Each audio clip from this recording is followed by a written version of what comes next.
Yul Brynner stood alone in the shadowed alley behind the Brown Derby restaurant on Vine Street, facing 6 men whose intentions had nothing to do with autographs or professional admiration, and everything to do with settling scores that involved gambling debts and territorial disputes that most Hollywood performers never encountered because their celebrity status provided protection from the kind of direct confrontation that emerged when entertainment industry success collided with criminal elements who didn't respect fame or exotic mystique, when money and respect were at stake in ways that couldn't be resolved through publicity departments or studio security. October 1961, 11:30 at night, when Los Angeles darkness concealed activities that daylight wouldn't permit, and restaurant patrons were safely inside enjoying meals while unaware that authentic violence was about to demonstrate the difference between screen heroics and genuine capability, when circumstances eliminated stunt coordinators and safety protocols, and Hollywood's most regal performer was about to discover that even kings needed allies when outnumbered by opponents whose respect had to be earned through demonstrations that transcended diplomatic solutions.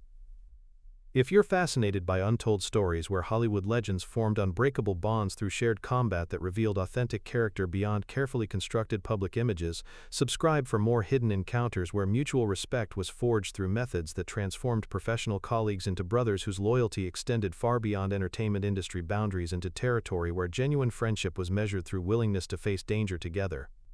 The alley behind the Brown Derby represented the kind of neutral territory where industry disputes could be resolved without publicity complications, though the restaurant's legendary discretion meant that what happened in its shadows rarely found its way into gossip columns or police reports that might affect careers built on images that couldn't survive contact with evidence. That Hollywood's most celebrated performers sometimes faced challenges requiring capabilities extending beyond acting talent. The 6 men who had cornered Yul possessed the kind of professional menace that characterized individuals whose careers involved resolving disputes through direct action rather than legal negotiation, their positions and movements suggesting coordination that came from extensive experience with situations where numerical superiority provided tactical advantages that could overwhelm individual capability regardless of reputation or exotic background. The confrontation had developed from gambling losses that Yul's pride had prevented him from accepting gracefully, his refusal to acknowledge certain debts having escalated into territorial challenge that demanded response through methods that transcended normal business disagreements and entered realm where personal honor was measured through willingness to face consequences that couldn't be managed through financial settlement or diplomatic apology.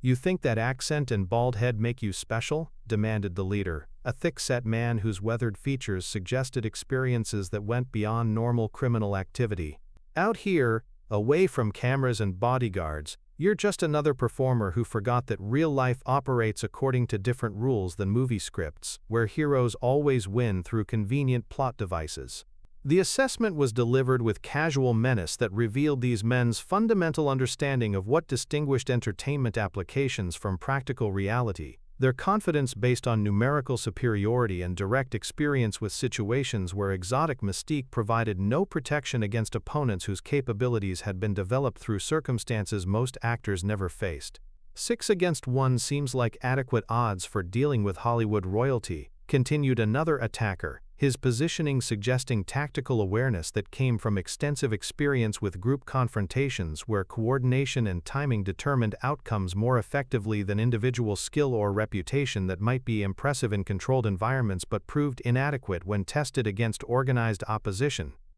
Yul assessed his situation with controlled calculation that characterized men whose survival had depended on accurate evaluation of tactical disadvantages, understanding that his circus training provided capabilities that exceeded normal entertainment industry standards, but recognizing that 6 coordinated opponents represented challenge that might require methods extending beyond what individual competence could achieve. That's when the alley atmosphere shifted in ways that everyone present would remember as education about what authentic American heroism looked like when it encountered situations requiring immediate action rather than careful consideration of potential consequences, and why certain men commanded universal respect through demonstrated willingness to face danger on behalf of others, regardless of personal cost. John Wayne emerged from the Brown Derby's rear entrance with movements that seemed to slow time itself, his imposing frame filling the alley space in ways that made everyone present suddenly aware they were witnessing the kind of encounter that separated theoretical discussions about courage from practical demonstrations of what authentic masculinity required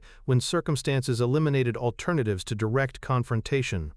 At 54 years old, Wayne possessed the kind of natural authority that made observers understand why audiences believed they were witnessing authentic American strength rather than theatrical approximation, his presence creating immediate tactical reassessment among the 6 attackers whose numerical confidence was being challenged by someone whose reputation for genuine toughness extended beyond entertainment applications.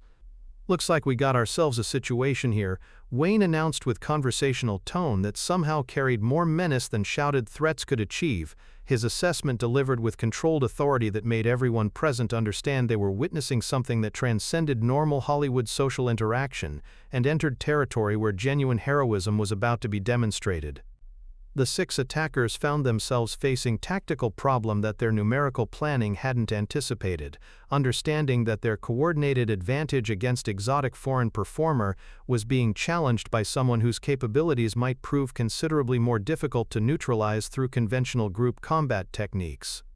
"This ain't your fight, Duke," warned the leader with respect that revealed his understanding of who had just entered their tactical equation, though his tone suggested determination to proceed despite complications that Wayne's intervention represented for plans that had assumed their target would face overwhelming odds without assistance. "Maybe not," Wayne replied with gentle precision that characterized men whose confidence was based on demonstrated capability rather than theoretical assessment of odds. "But 6 against 1 never did sit right with me, especially when the one happens to be someone whose reputation suggests he might be worth knowing better under circumstances that don't involve unfair disadvantages." The diplomatic response acknowledged the tactical situation while simultaneously establishing moral parameters that transformed criminal assault into question about what constituted acceptable standards of masculine competition when circumstances required resolution through direct action. Yul experienced something he had rarely encountered during his Hollywood career: the recognition that another performer was willing to risk personal safety on behalf of someone whose background and success might otherwise create competitive rather than cooperative relationships between men whose own reputations depended on maintaining images of individual capability. "Mr. Wayne," Yul said quietly, his accented voice carrying genuine appreciation rather than diplomatic courtesy, "your intervention is appreciated, though unnecessary. This situation can be resolved through methods that don't require involving additional participants in disputes that began as personal rather than professional conflicts." The response was designed to provide Wayne with opportunity to withdraw from confrontation that didn't directly involve his interests, while simultaneously acknowledging the courage required for someone to voluntarily enter tactical situation where numerical disadvantage could prove dangerous. "Maybe so," Wayne replied with characteristic understatement that concealed steel beneath conversational tone. "But seems to me like resolution might be achieved more efficiently with odds that provide everyone involved with fair opportunity to demonstrate their capabilities, rather than relying on numerical superiority to eliminate authentic tests of individual competence." The assessment transformed tactical situation from criminal assault into question about what constituted legitimate masculine competition, Wayne's intervention creating moral framework that elevated street confrontation into demonstration of authentic capability rather than mere numerical overwhelming of isolated opponent. What happened next would be remembered by everyone present as brutal education about what authentic American heroism looked like, when it combined with exotic authority to create partnership that transcended normal entertainment industry boundaries and entered territory where genuine friendship was forged through shared combat rather than professional courtesy. The 6 attackers found themselves facing tactical equation that their numerical planning hadn't anticipated, their coordinated advantages being systematically neutralized by partnership between 2 men whose different backgrounds had prepared them for circumstances that required authentic rather than manufactured capability.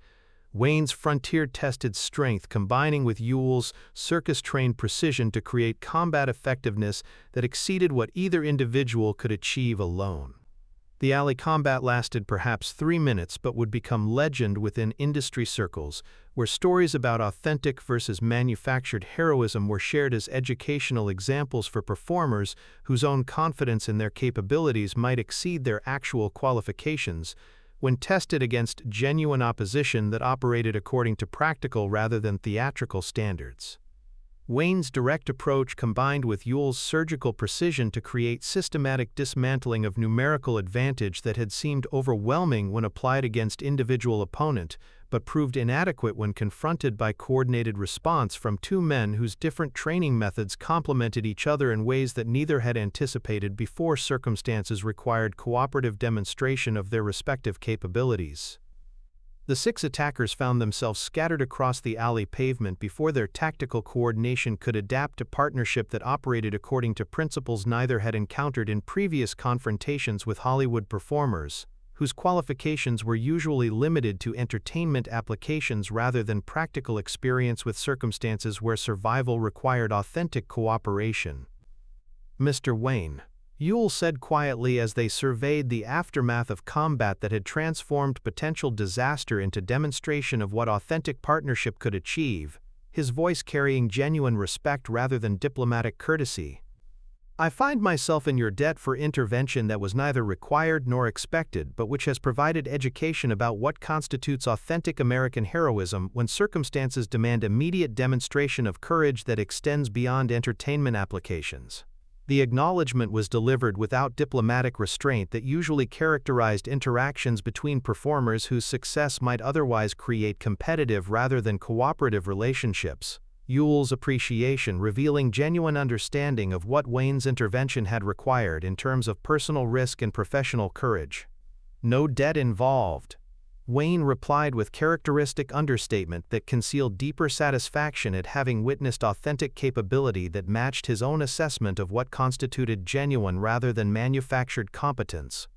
"Just seemed like the right thing to do when circumstances provided opportunity to discover whether someone's reputation was based on authentic rather than theatrical foundations."